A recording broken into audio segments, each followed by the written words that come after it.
Hello दोस्तों, welcome to my YouTube channel preparation with Nitesh. तो दोस्तों आज हम लोग देखने वाले हैं लेवल। आज हम लोग देखने वाले हैं लेवल की एसएससी सीजीएल के बड़े-बड़े एग्जामों में, जैसे कि एसएससी सीजीएल, सीपीओ और सीएचएसएल के एग्जाम में किस लेवल का प्रश्न पूछा जाता है, किस लेवल का सवाल पूछा जाता है। तो दोस्तों आज हम लोग देखेंगे लेवल। तो हम लोग आगे बढ़ेंगे अपने प्रश्नों की तरफ। आज पता चल जाएगा हम लोगों को एसएससी सीजीएल सीएचएसएल का लेवल, जो कि सीपीओ है, सीएचएसएल है, सीजीएल है, इनका लेवल पता चल जाएगा कि किस तरह के, किस लेवल के प्रश्न पूछे जाते हैं एग्जाम में। तो दोस्तों आप लोग इस वीडियो को पूरा जरूर देखिएगा। तो आगे बढ़ते हैं प्रश्नों की तरफ। हम लोग का पहला प्रश्न है, निम्नलिखित में से कौन सी भारत की राष्ट्रीय नृत्य अकादमी है। कौन सी जो है भारत की राष्ट्रीय नृत्य अकादमी है। और देखिए दोस्तों, यह प्रश्न जो है एसएससी सीजीएल के 13 सितंबर 2024 को पूछा गया है। तो हम लोग का ऑप्शन है भारतीय शास्त्रीय नृत्य केंद्र। ऑप्शन ए है भारतीय शास्त्रीय नृत्य केंद्र। दूसरा है सांस्कृतिक एवं स्रोत प्रशिक्षण केंद्र, ललित कला अकादमी और संगीत संगीत नाटक अकादमी। तो इस प्रश्न का सही जवाब हो जाएगा ऑप्शन डी, संगीत नाटक अकादमी। राष्ट्रीय नृत्य जो है, राष्ट्रीय अकादमी नृत्य जो है संगीत नाटक अकादमी है। हम लोग के है संगीत संगीत नाटक अकादमी भारत की नृत्य तथा नाटक की राष्ट्रीय अकादमी है। जो संगीत नाटक अकादमी है, जो वो भारत की नृत्य और जो है नाटक की राष्ट्रीय अकादमी है। इसकी स्थापना जो है 1952 में हुई थी। मुख्यालय जो है इसका दिल्ली में है। इसका मुख्यालय जो है दिल्ली में है। और उसका जो ललित कला, और दूसरा है ललित कला अकादमी। इसकी स्थापना जो है 5 अगस्त 1954 को हुआ था।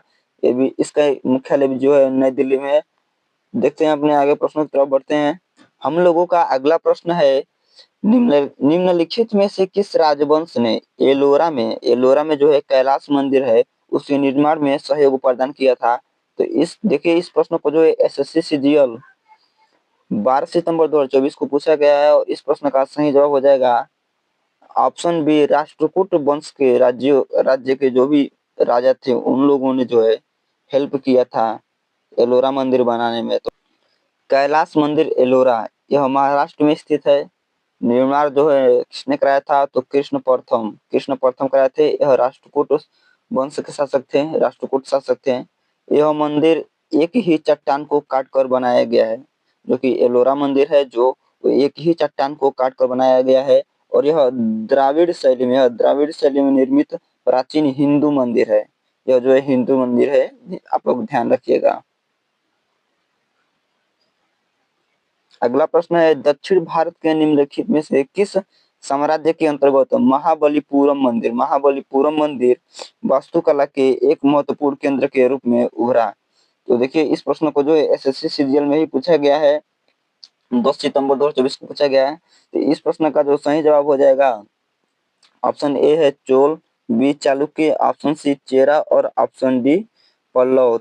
तो इस प्रश्न का सही जवाब हो जाएगा ऑप्शन डी, पल्लव वंश। ऑप्शन डी, पल्लव वंश। तो यह जो है पल्लव वंश में जो है उभरा था।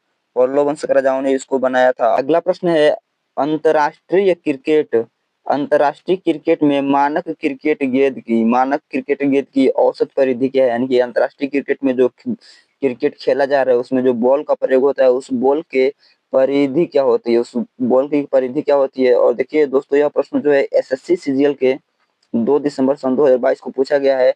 और इस प्रश्न का जो है सही जवाब हो जाएगा 8.81 इंच। 8.81 इंच, लगभग 9 इंच। जो बॉल की जो परिधि होती है लगभग 9 इंच होती है। और हम लोग का अगला प्रश्न है, इसके बारे में देखते हैं पहले वर्णन क्या है। क्रिकेट गेंद का वजन जो है 155 ग्राम होता है लगभग। क्रिकेट में गेंद का वजन जो है 155 से 163 ग्राम के बीच में होता है, लगभग 155 आता है। पहला एक दिवसीय मैच जो है ऑस्ट्रेलिया मेलबर्न में हुआ था 1971 में।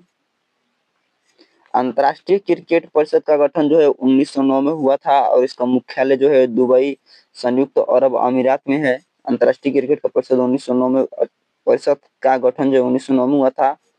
और इसका मुख्यालय जो है दुबई में है, संयुक्त अरब अमीरात में। 1930 में पहली बार राष्ट्रमंडल खेलों की मेजबानी किस देश ने की थी। तो 1930 में पहली बार हुआ था। और उस राष्ट्रमंडल खेल पहली बार हुआ था कॉमनवेल्थ गेम।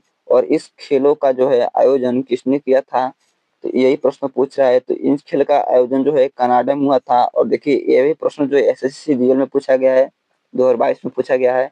तो इस प्रश्न का सही जवाब हो जाएगा कनाडा में हुआ था 1930 में। फर्स्ट कॉमनवेल्थ गेम जो है कनाडा में हुए थे 1930 में। देखिए और एक इसमें टॉपिक है, राष्ट्रमंडल खेलों का पूर्व नाम जो है ब्रिटिश एम्पायर था। ब्रिटिश एम्पायर था। राष्ट्रमंडल जो खेल हैं कॉमनवेल्थ गेम, उनका पूरा नाम था ब्रिटिश एम्पायर।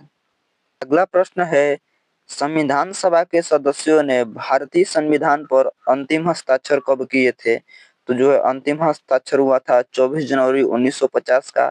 देखिए ये दोस्तों, देखिए ये प्रश्न जो एसएससी सीएचएसएल के 13 अप्रैल 2021 में पूछे गए हैं।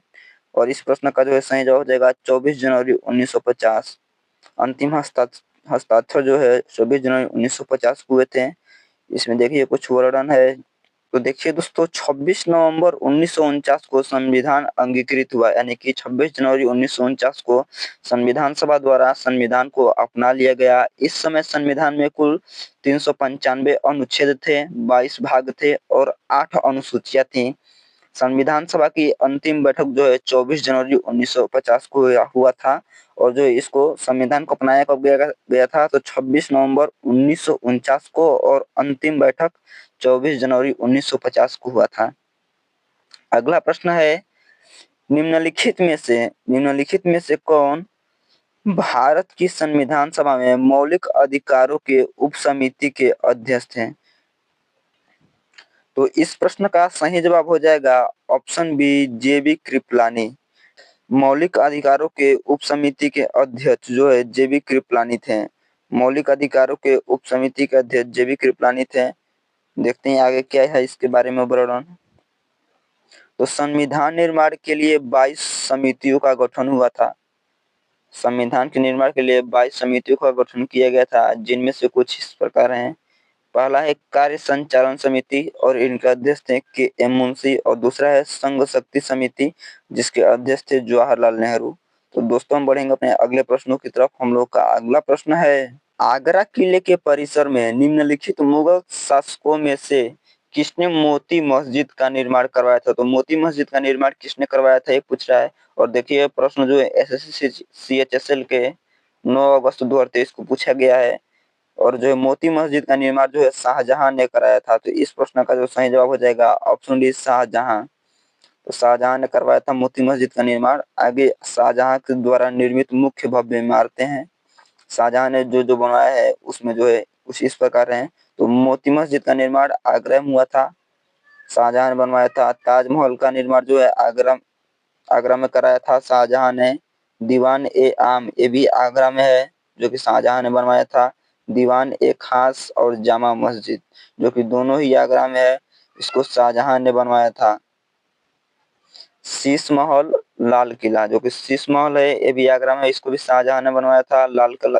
लाल किला को भी शाहजहां ने बनाया था और मोती महल को भी शाहजहां ने बनाया था। तो लाल किला और मोती महल जो है दिल्ली में है और बाकी सब ऊपर के जो है आगरा में स्थित है। और हम लोग का अगला प्रश्न है, किसके शासनकाल में मुगल साम्राज्य ने अपनी सबसे बड़ी क्षेत्रीय सीमाएं प्राप्त की? तो जो है तो औरंगजेब के शासनकाल में जो है मुगल साम्राज्य ने अपनी सबसे बड़ी क्षेत्रीय सीमाएं प्राप्त की थी। तो इस प्रश्न का सही जवाब हो जाएगा औरंगजेब। और आप लोगों से प्रश्न है कि औरंगजेब गद्दी पर कब बैठा था? इस प्रश्न का आप लोग जवाब जो है कमेंट करके बताइएगा कि औरंगजेब गद्दी पर कब बैठा था। तो दोस्तों अगर यह वीडियो आप लोगों को अच्छा लगा हो तो वीडियो को लाइक और चैनल को सब्सक्राइब जरूर करें। तो दोस्तों मिलते हैं हम अपने अगले वीडियो में, तब तक के लिए धन्यवाद।